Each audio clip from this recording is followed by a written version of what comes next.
It seems like no matter where we go, we're always asked that one question every time.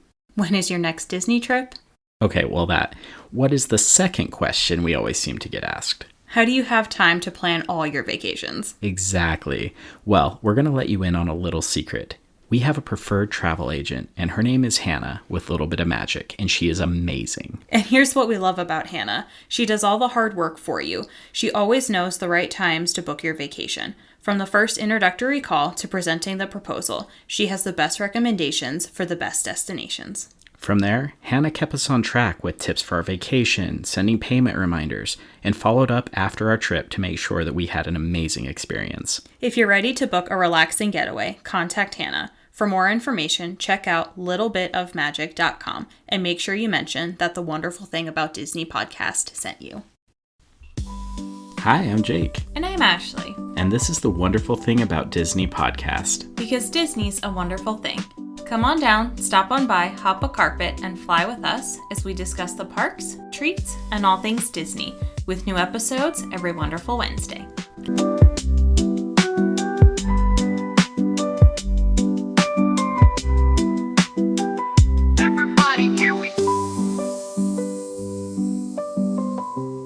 Happy Wonderful Wednesday, everybody. We are so glad that you're back. Thanks for listening. Yeah, and if you're new to the podcast, welcome. I know we've had a couple new listeners over the last couple weeks, so welcome to the shenanigans. That's right. The podcast is growing, and we're so glad. We're always looking for new Disney friends, so new Dingle Hoppers, welcome. We're so glad you're here. Yeah. But yeah, this week's episode, we're going to focus on something that we got to do just a couple of months ago, and it's finally time for us to review our stay at the Disneyland Hotel. Yes, I have been so excited about this, and this is one of those, I guess, series, if you can call it that, where we like to share our experiences and reviews of some of the famous Disney resorts and the hotels, but we wanted to wait on this one until we'd actually stayed there, and we finally got to, and I'm so pumped to tell you about it. Yeah, it was really exciting. It was it sounds cliche, but everything that I had dreamed it would be. Oh, yeah. It was awesome. It did not disappoint. No. And this is one of those things, if you have been to Disneyland, maybe kind of an underrated part of that experience, because I think the Disneyland Hotel has a pretty prominent place in the success and history and even the vision of what Disneyland was to be when Walt started it. Oh, yeah, absolutely. And I mean, you were kind of mentioning this before we started, but like they're using the Disneyland marquee everywhere now. Yeah, they've really started leaning into it. And I don't think until recently, when they did start to lean into it more heavily, did I realize how long they had been using the Disneyland Hotel D in a lot of their branding. But now it's like a full lean in, and I really love it. I think it works and it plays. So yeah, speaking of history, let's do an overview of where the hotel came from, how it was created, and then we can just talk a little bit more about our experience staying at the Disneyland Hotel. Yeah. Okay, let's do it. So going into a history of the Disneyland Hotel. So this hotel opened on October 5th, 1955, and this was the first hotel that Disney opened. Yeah. There were 3 towers, the Marina, the Sierra, and the Bonita towers. And those towers are actually really important because, I mean, that's essentially different, not room blocks, but areas where you could stay, 3 separate buildings. So this was a pretty big endeavor. It was. So when the park first opened, Walt was tight on financial resources, obviously. So he partnered with Jack Rather and the Rather Alvarez Productions to create and operate the hotel.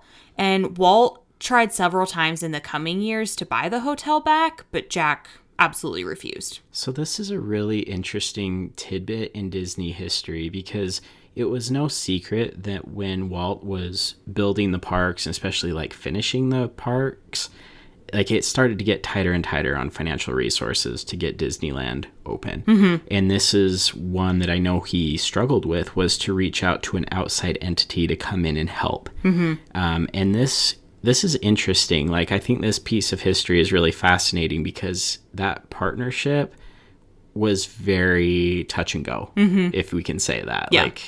Yeah, keep going, because this is really really interesting. Yeah. So years later, when CEO Michael Eisner took over for the company in 1984, he wanted out of the contract, but Rather still refused to sell.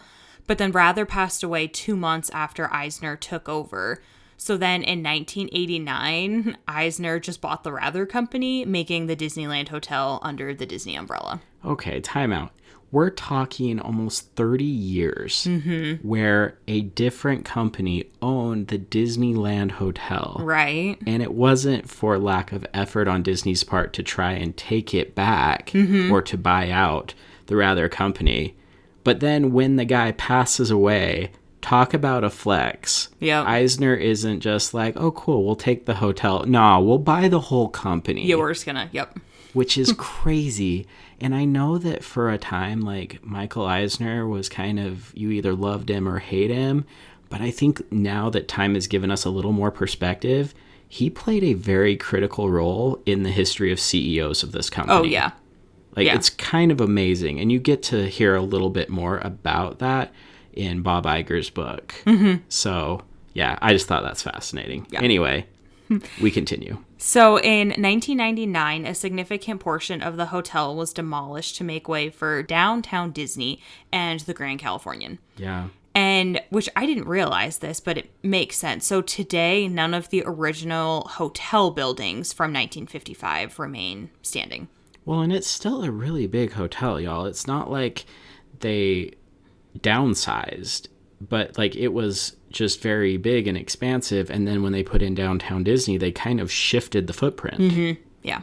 So it's just interesting how that all came to be. And now you have, again, the Grand Californian as well. Yeah.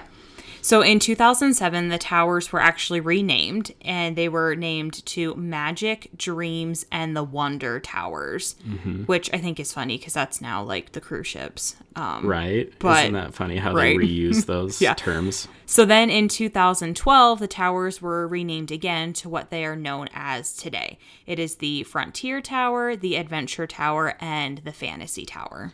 So here, I mean, we're only talking 5 years that they kept those names, but I don't know what it was like before we went, obviously. However, having the Frontier Tower, Adventure Tower, and Fantasy Tower is amazing. Like, the theming that they can do with it under those different titles really, really works. And we got to stay in the Frontier Tower, which we'll get into later. But even if you're not staying there and you have the chance to go through a tower, like, the theming is on point. It's so fun. I was just going to say the same thing. Like, even if you're not staying at the hotel, you can still walk through the lobby and those towers. And they've got, different artifacts, different drawings, different portraits on the walls. So, like, definitely something free that you can do at the parks. Yeah, to check out. so cool. Yeah. But wait, there's more. Yeah, so just recently, on September 28th of 2023, the hotel opened a fourth tower. So this is the Villas at the Disneyland Hotel Discovery Tower. And this tower is home to the Disney Vacation Club members. Yep, and it looks incredible from the pictures, like goals. It looks awesome. Oh, yeah. Yeah. So let's go into the rooms because you have a couple different views. One is the standard view, a downtown Disney view, deluxe, and then premium. So inside you could have 2 queen beds, and there's an option for a day bed that would sleep 5 people. These have castle headboards that light up and play music. And you guys, like, I don't know how to describe how cool and magical that little touch is. Oh, yeah. You spent quite a bit of time looking at it. Like, how can we build this and put this in our bedroom? Absolutely. No, it's just is so cool that they have this headboard and then you flip a switch and all of a sudden it starts playing a song. And then the next thing you know, the lights come on and there's fireworks and everything. Like, again, if you really want to spoil it or just see for yourself, there are plenty of videos out there. Maybe we could even link one on Patreon, but it is such a cool touch that is unique to the Disneyland Hotel. Yeah. So on top of that, there are all sorts of little touches of Walt and Mickey all over the room. Yeah. It's amazing. And it has just a very classic feel to it, but also doesn't feel old. Yeah. If we can say that. Yep. So they also have suites. So here you would have duo studio rooms, signature suite rooms. I mean, these are pretty lavish. And so now, new bucket list item unlocked, right? Because they have an Adventureland suite, a Pirate suite, a Big Thunder Suite, and Mickey Mouse Penthouse. Y'all. I honestly feel like a horrible Disney adult because until I was doing, like, we were putting this episode together, I did not realize that these suites existed. So they have pictures if you just go to the Disneyland Hotel's, like, website and you can look at pictures of the suites. But time out here. Here's why we didn't know. Because you have to scroll, and you have to scroll down. You do. And again, Out of our price range. absolutely. I mean, staying here at the Disneyland Hotel is not cheap. It's not. It's not. But if you scroll down far enough, and again, go down, keep going. All the way down. But when you see these suites, you guys, the Adventureland suite looks like, I don't even know. It looks like you're staying in the park. It's out of Jungle Cruise. Like, it literally, Yes. I think this was the one that had the Jungle Cruise bathroom. Right. Yeah. It's so cool. The Pirate Suite is every bit as awesome as you would imagine it to be. Yep. And that one actually looks like something that you could almost like design a whole house around this theme. Just awesome. Yeah. Awesome. Big Thunder Suite, Wild West or, Southwest style theming to it. So cool. And that Mickey Mouse Penthouse, I know. I mean, Goals. it's just awesome. Okay. Goals. And I mean, again, this only runs like $5,000 a night. No big deal. Yeah, But yeah, new bucket list item. It is so cool. So again, if we ever win the lottery, we won't say anything. There will be signs. There will be signs. Yeah. You'll know because we'll be staying there. Oh, yeah. Penthouse, like, sign me up. No, it's cool. Go check it out. And it's so funny that it was there the whole time and we never knew. Yeah. Anyway, we digress. Learn something new every day. Yeah, we do. Yeah. So let's move on to the pools. Yes. Okay. So the pool, there's 2 different pools, and then they have a monorail themed slide. And that is so cool. And again, until we stayed there, I don't know that I really realized that there was a monorail themed pool slide. Yeah, so I had seen pictures, but yeah, to your point, I didn't realize that was actually a slide. And it's a bomb pool, you guys, too. Like, I know that we've done a lot with our park rating system for the hotel resorts. This pool is going to be up there for me. Yeah. Because it has plenty of vegetation around, so it feels like you're kind of like swimming in the jungle, but also just very private and super, super fun. It's awesome. Yeah. And there's like a mini themed hot tub, which is really cool. Minnie is in Minnie Mouse, not like small. Yeah, sorry. But it's so cool. Yeah, Like, it looks great. Yep. And then the villas in the 4th tower, they actually have their own pool. So we obviously didn't get to go in that pool. But again, this has like a really cool walkway over the top of the pool, so you can just like swim underneath it. And there just is so much to see. There's multiple hot tubs there.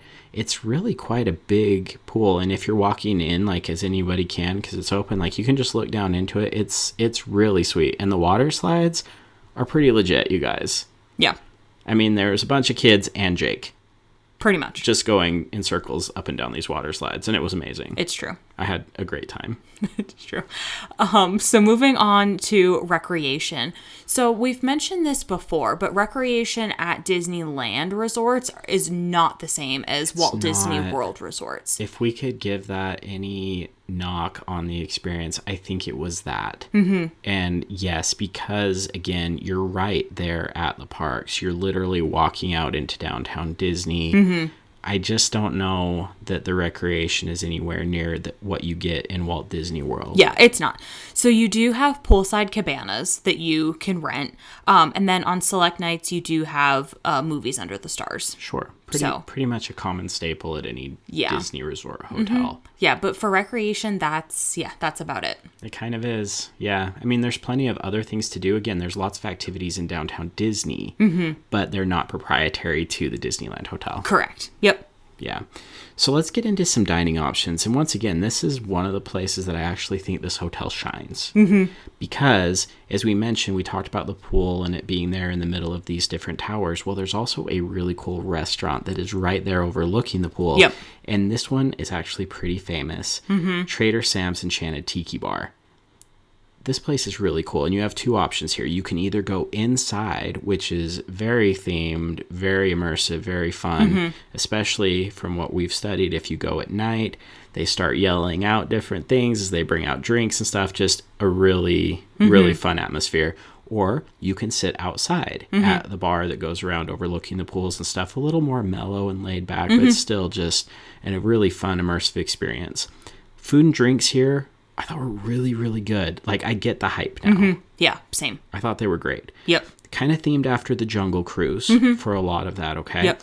You do need a reservation if you can get one. It makes it a lot easier to get in. If not, you can join the walk-up list. It just may be a little bit longer of a wait. So this is one where we're always going to recommend trying to get a reservation if you can. Yeah, dining reservations are hard to come by, and we didn't have one when we stayed here. So we joined the walk-up list, and like, fair warning, we waited 2 hours. Yeah. Now, we did other things because like they had our phone number, so they were able to text us when our table was ready.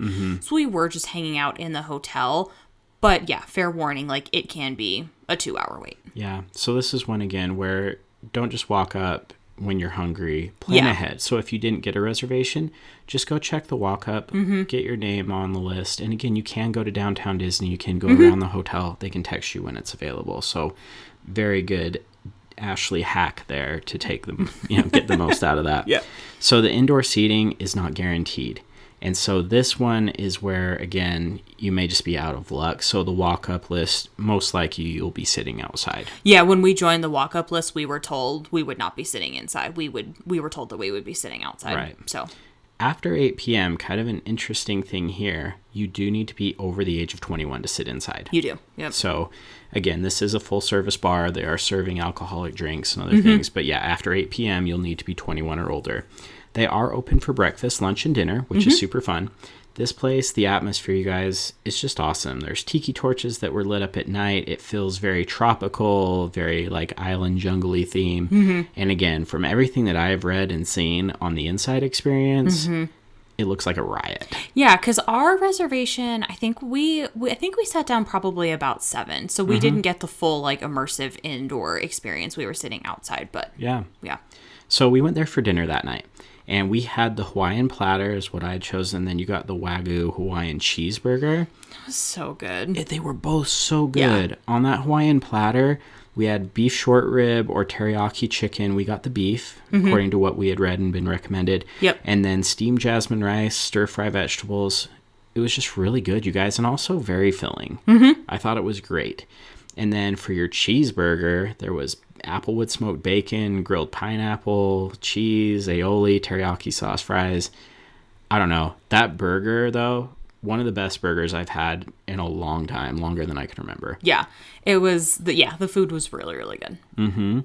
So besides a full-service bar, they also have a lot of really fun mocktails. And that's what we took advantage of. So we got 2. We got the Skipper Sipper, which is Sam's Gorilla Grog, agave, mint, fresh lime, and a splash of soda water. That really was tasty. That's what I ordered, and that was my absolute favorite. I loved it. Honestly, though, like thinking about all of the drinks that we've had in Disney parks, Oga's Cantina included, I think that might have been your favorite ever. Yeah, it was really good. It was really good. Really good. And then we also got the Schweitzer Falls, Sam's Gorilla Grog and Sprite.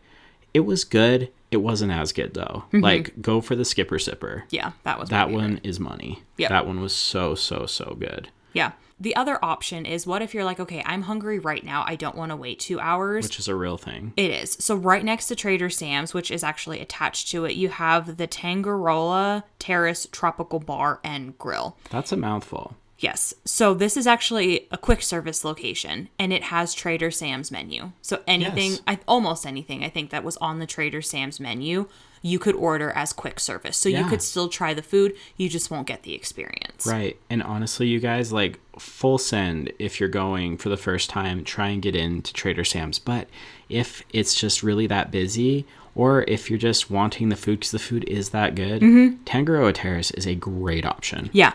And again, they're open for breakfast, lunch, and dinner.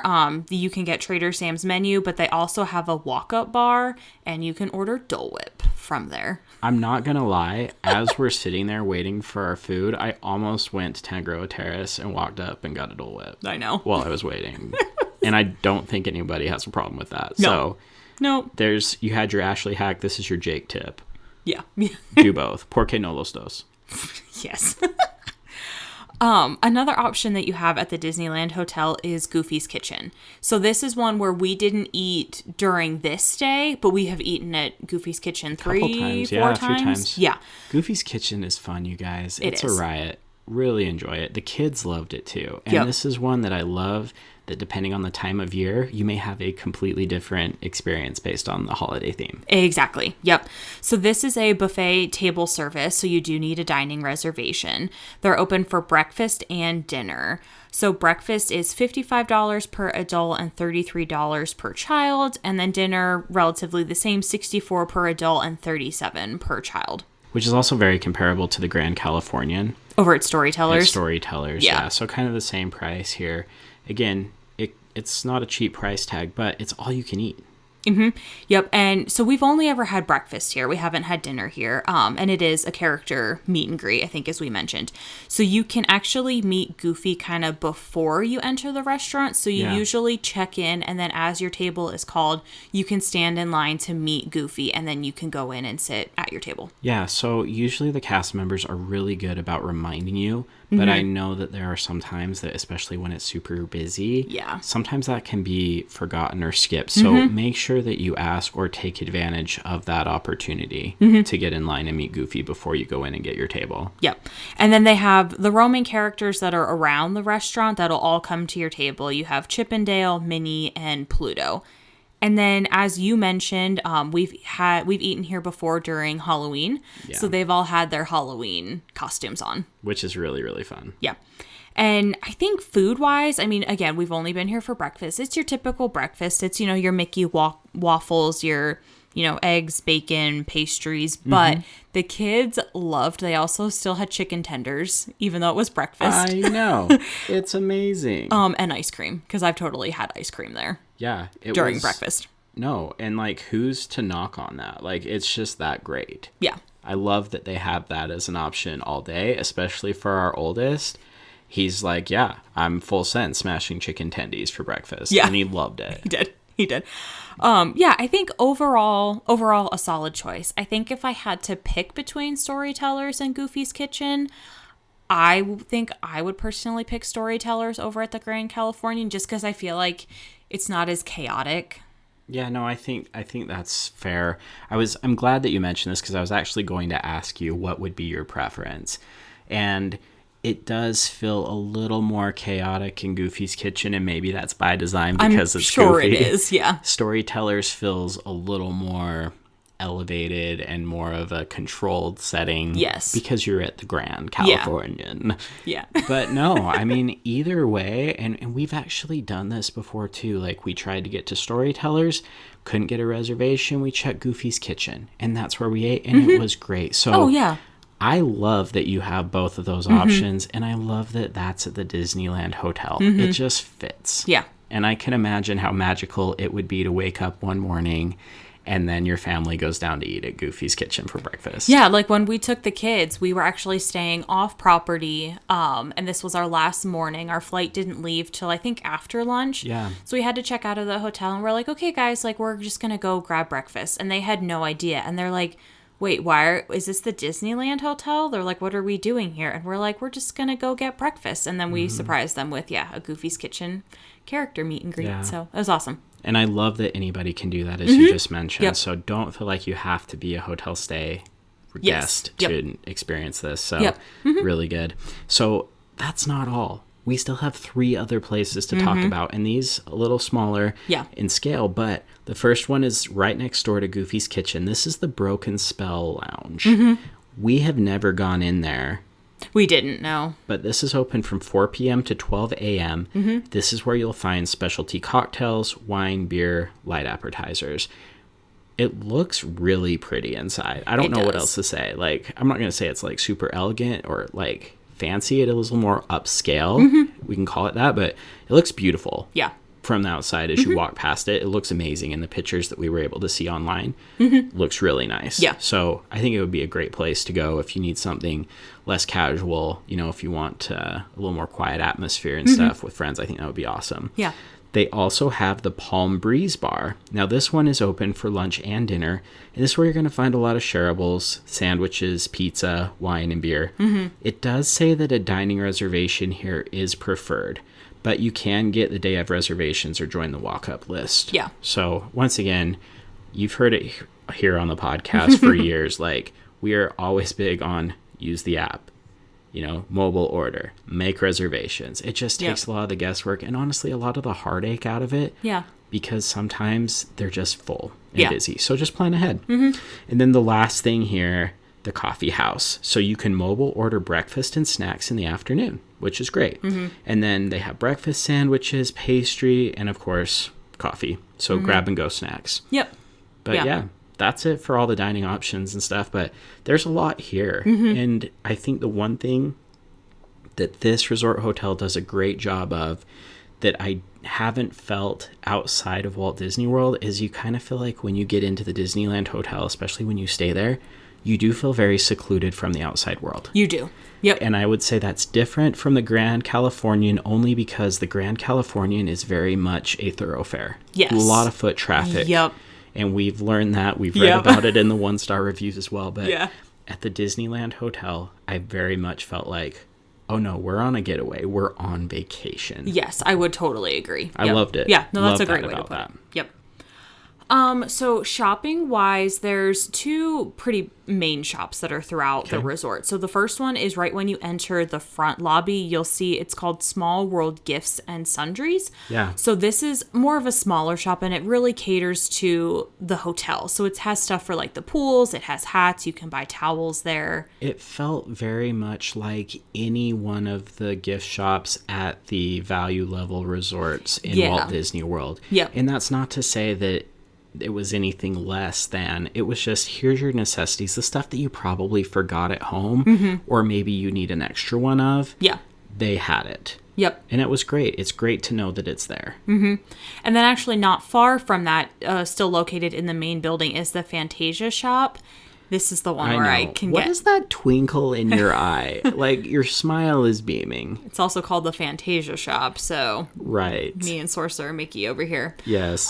So this is where you're going to find a lot of your park souvenirs, but this is also where you can get that special Disneyland Hotel merchandise. So I know. if you want the ears or the Loungefly, the Spirit jersey, this is where you'll find that. And I'm glad you said that because, and I could be wrong in this, so please correct me, but it felt like there were a lot more exclusive merch items here that you would not find anywhere else in Disneyland, downtown, anywhere. So if you are a Disneyland hotel person and you really want something unique from staying there at that place, this is where you go. Yeah, I had to make adult decisions, and That's the worst. we did still get a pin because it's us. We love our pins, our Disney pins. I did not get the ears or the Loungefly, but I was Not like, this trip. But, exactly. they're I'm like, we've got to beautiful. get a pin. Yeah. Yeah. And I love that you can go in there and it's a good size gift shop too. It didn't feel so big and overwhelming, nor did it feel so crowded that you just were kind of wall to wall person like you might find in World of Disney. But there was so much there. Yeah. It was really, really cool. And I definitely would recommend to anybody walking around, taking in the front desk, going to, the Fantasia gift shop and everything.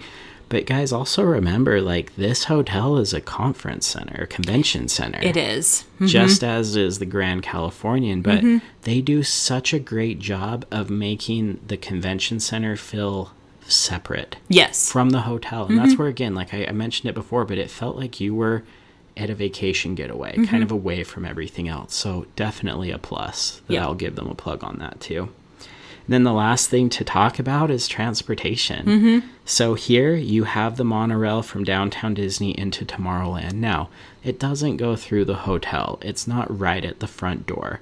You would be leaving the hotel, walking into the entrance of downtown Disney, and then just as you pass the Star Wars shop, you've got the monorail right there on the left side that you can enter. Yeah, so it is a bit of a walk. Obviously, if you stay at the Grand Californian, the monorail is much closer. Sure.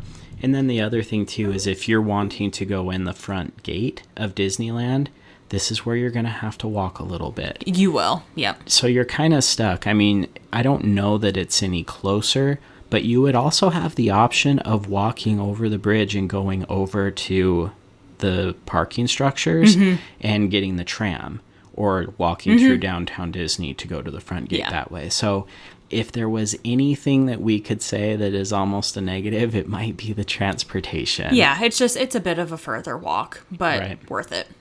Absolutely. So all things said and done. Yeah. Ashley. Yeah. Would you stay there again?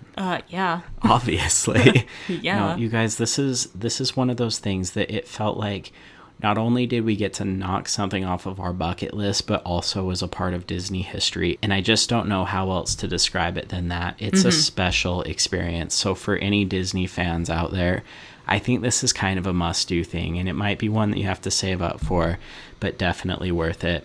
But as we've done with all of our other Disney Resort hotel stays, we're going to do an after-hours event, and we're going to grade all of the things and see how it stacks up, not just against the Grand Californian, but also the Walt Disney World Resort hotels as well. Yeah. That's it for this week's episode. Don't forget to rate our show on Apple or Spotify or wherever you listen to podcasts. Subscribe to support our show on Patreon. Check out our t-shirt shop, Shop Threads of Imagination. And until next wonderful Wednesday, TTFN.